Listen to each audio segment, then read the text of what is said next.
this middle-aged person with no future and no idea of how to get out of this rut, and probably never will escape it, and might just wind up sucking on a gun. You know, I mean, this is the world that we live in today. And I think part of that world is because we have been fed this line of horse that you're supposed to seek comfort. And I don't think you are. And that's how I started looking at my life versus woe is me, poopy pants, kick a rock down the street mentality. It was, nah, God just hooked you right the fuck up. He hooked you right up, man, with the perfect place. You were training for the first 18, 19, 20, you were training for this stuff, man. You had the advantage of everybody else versus, my God, they're so above me. They came from a great family. Mom and dad love them. They didn't have to learn, they didn't stutter, they didn't struggle. No, man, your struggle is what made you who you are now. Through that struggle, I will now have a better day, and I better do it again tomorrow or do something else, because if I just think, well, tomorrow I'm just going to coast and eat Twinkies and watch TV.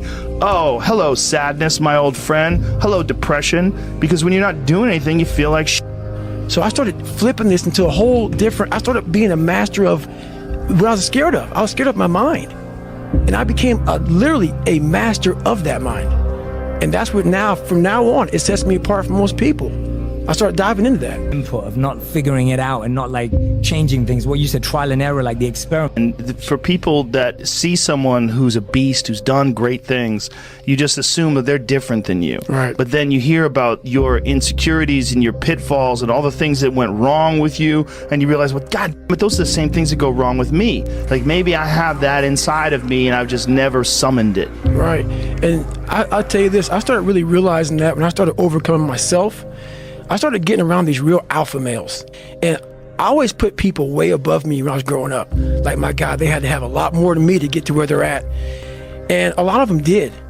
But once you get around the best of the best of the best people, you can kind of start breaking them down and realizing, man, you're just as f***ed up as me.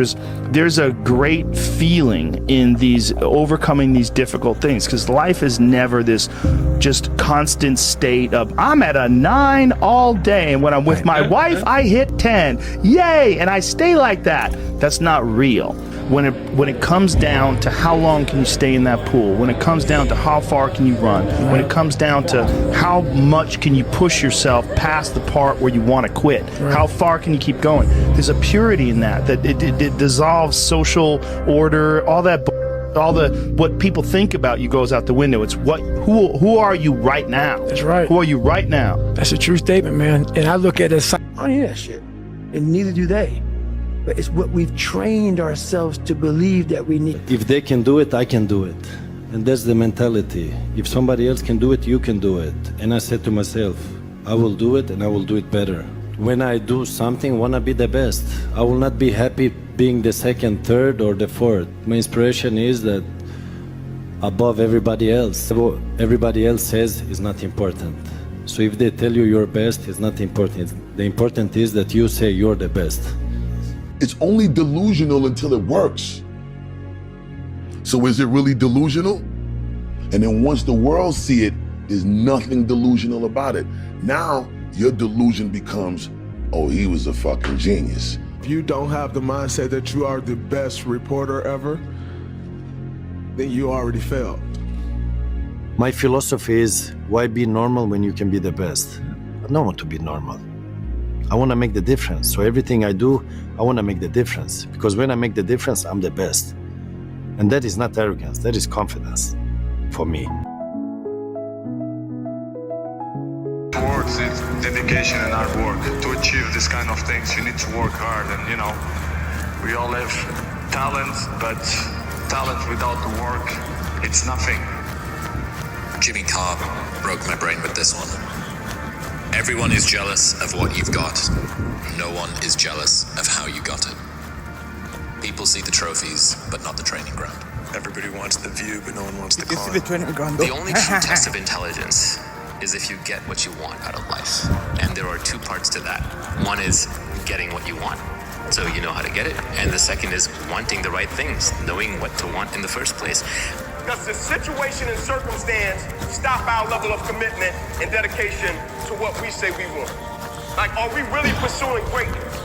Are we really pursuing excellence? Like it's like when Kobe Bryant said, I was chasing excellence and I was trying to be perfect, even though I knew I would probably never catch it. But just the fact that I was willing to chase something that I knew I would probably never attain, I would beat and dominate most of my opponents and most of my competitors because they would never chase something that they knew didn't have any guarantees to. Success is constant movement.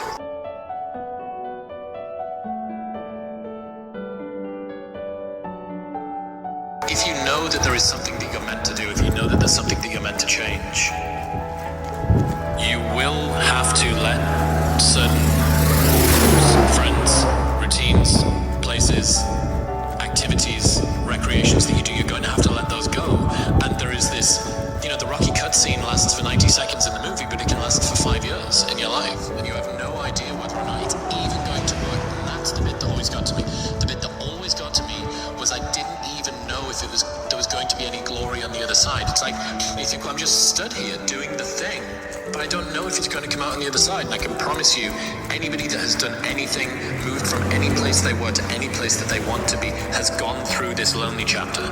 I think you just gotta wake up one day and just say, so what? Who cares if you don't believe in me? I believe in myself. You don't put too much work to not have this amount of confidence.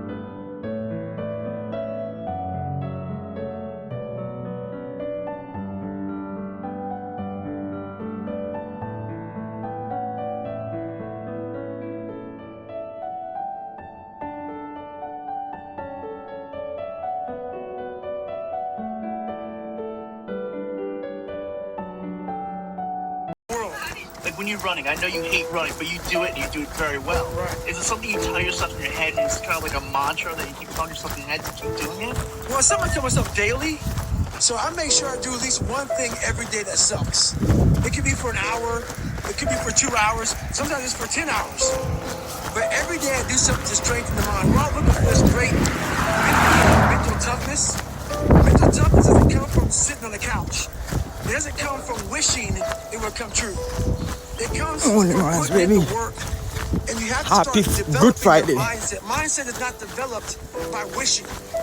Mindset is developed by doing and actually putting into practice.